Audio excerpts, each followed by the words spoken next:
Olá, estudantes da primeira série. Conforme eu prometi para vocês, vou passar uma breve aulinha sobre o simulado, tá bom? Mas assim, como vocês sabem, são só três questões e vai ser uma coisa bem rápida mesmo, tá? Bem simples. O tudo que nós vamos falar então nessa aula aqui é sobre o átomo de Dalton. Lembra quando eu falei para vocês sobre introduzir vocês a vários modelos atômicos e tudo mais, né? Quando antes, né, da química surgir como ciência, tinham várias ideias sobre como a matéria deve ser formada, que se a matéria tem um espírito, se existe uma fórmula mágica para as pessoas viverem para sempre, né? Como o elixir da imortalidade, a pedra filosofal, se existe uma forma de transformar qualquer coisa que eu quiser em ouro. Existiam várias ideias desse tipo que, assim, mesmo sendo ideias que não eram verdadeiras, elas foram importantes, tá? Porque em determinado momento descobriu-se uma pólvora, em outro momento descobriu-se uma outra substância, e assim por diante. Muitas coisas foram descobertas por causa dessas ideias que não eram verdadeiras, mas elas levavam a algum lugar. Mas então o Dalton, vem aqui com uma ideia de átomo, né? A primeira ideia de átomo baseada em critérios científicos, né? Em experimentos, coisas que podem ser provadas e não apenas ideias do que ele achava que deveria ser. E aí, ele escreveu bastante sobre esses átomos, né? Esses aqui são algumas ideias que ele tem sobre átomos, e nós vamos ler essas ideias para ver se elas continuam valendo até hoje, tá? E não é porque elas deixaram de valer que o conhecimento de Dalton não foi importante. Ele foi sim muito importante. E ele está aqui até hoje para poder nos ajudar a entender como funciona toda essa natureza à nossa volta. Bom, então ele disse que a matéria é constituída de átomos indivisíveis. E aí nós sabemos que a Marie Curie, que mexia com a radioatividade,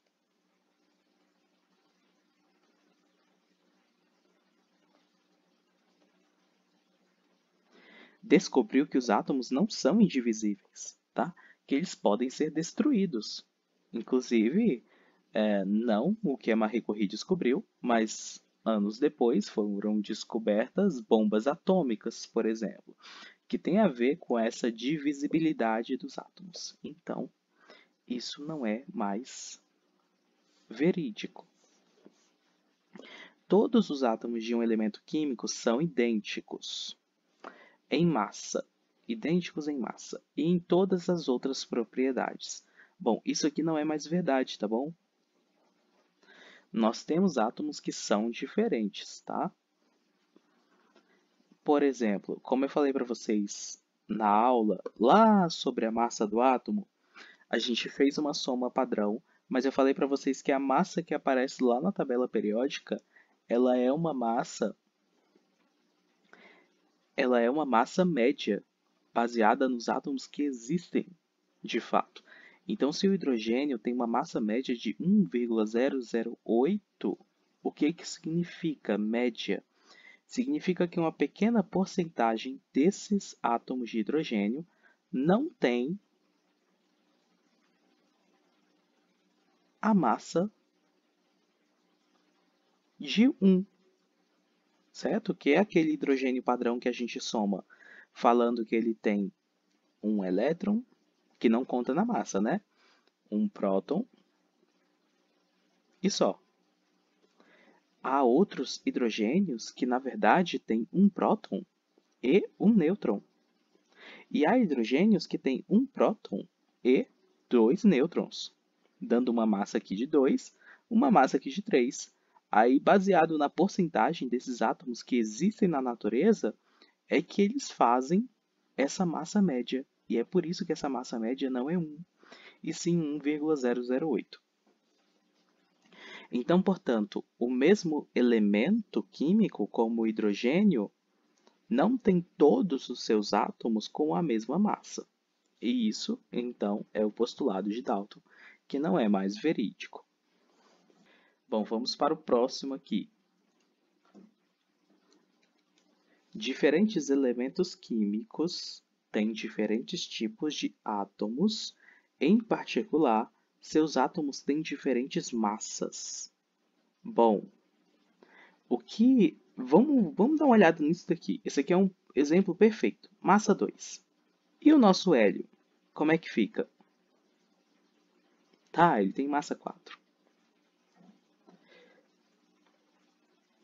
Mas e o nosso lítio? Será que não tem um lítio que também tem massa 4? Como é que é isso? E se eu tiver um tipo de lítio que também tem massa 4? E se eu tiver um tipo de hidrogênio que também tem massa 4? Não é a massa que diferencia um átomo do outro. O que diferencia um átomo do outro é a quantidade de prótons, tá? A quantidade de prótons é o que diferencia um átomo do outro. Então, elementos químicos têm diferentes tipos de átomos, sim. E o que diferencia são o número de prótons, porque existem alguns elementos químicos, existem sim, elementos químicos que são diferentes, mas eles têm o mesmo número de massa, tá bom? Você pode até pesquisar. Existe um nome bem específico para isso. Se você quiser pesquisar e anotar no seu caderno, pode ser importante para você. Vai que cai numa prova do PAS ou numa prova do Enem. Deixa eu escrever assim.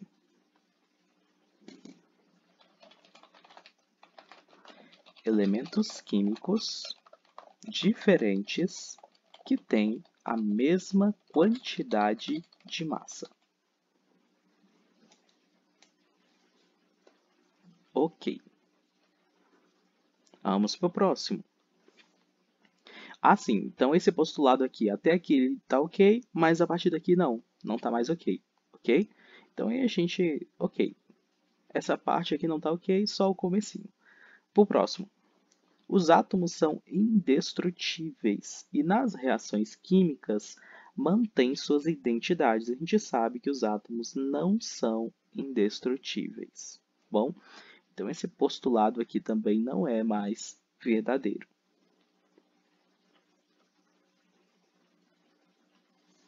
Os átomos de elementos combinam com átomos de outros elementos em proporções e números inteiros. Essa palavra é muito importante, gente, números inteiros. Pequenos para formar compostos. E isso é verdade, tá bom? Nós vamos trabalhar muito essa ideia de, por exemplo, vamos ver a reação da formação da água. Gás hidrogênio pega fogo, e se ele pega fogo, ele só queima porque tem oxigênio, e por causa disso, essa queima vai formar água. É claro que vai estar muito quente e essa água vai vir em estado de vapor, tá? Então não vai esfriar e apagar o fogo.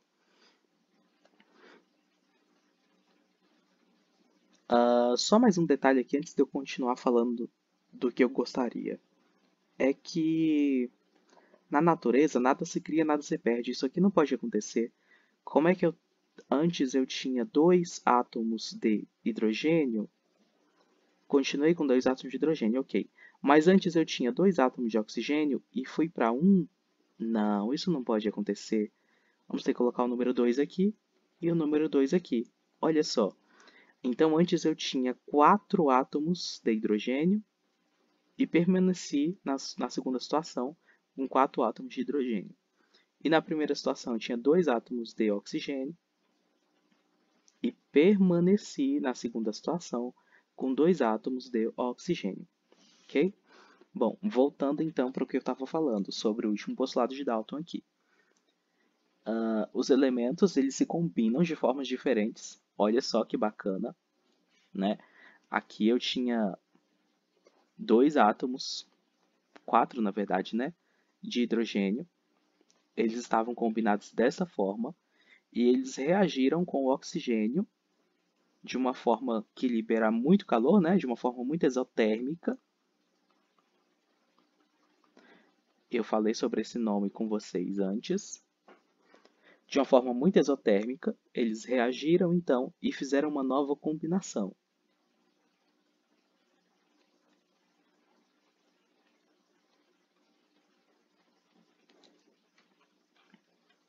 E em proporções de números inteiros pequenos. Percebam então que a proporção é baseada nesses números, números inteiros. Que número que tem aqui? 1, né? Essa é a proporção com que ocorre a reação. Aí voltando só um pouquinho no que eu falei na última aula para vocês. Os átomos são muito pequenininhos, muito pequenininhos. Então, quando eu falar de algum balão que pegou fogo, por exemplo, que ele estava cheio de hélio e pegou fogo, não deveria estar cheio de hélio, porque balões para criança tem que ser, ou desculpa, não deveria estar cheio de hidrogênio, deveria estar cheio de hélio, porque balões para criança tem que ser cheios de hélio, não de hidrogênio, porque hidrogênio é explosivo, pega fogo com facilidade. Então, se ele estava cheio lá de hidrogênio,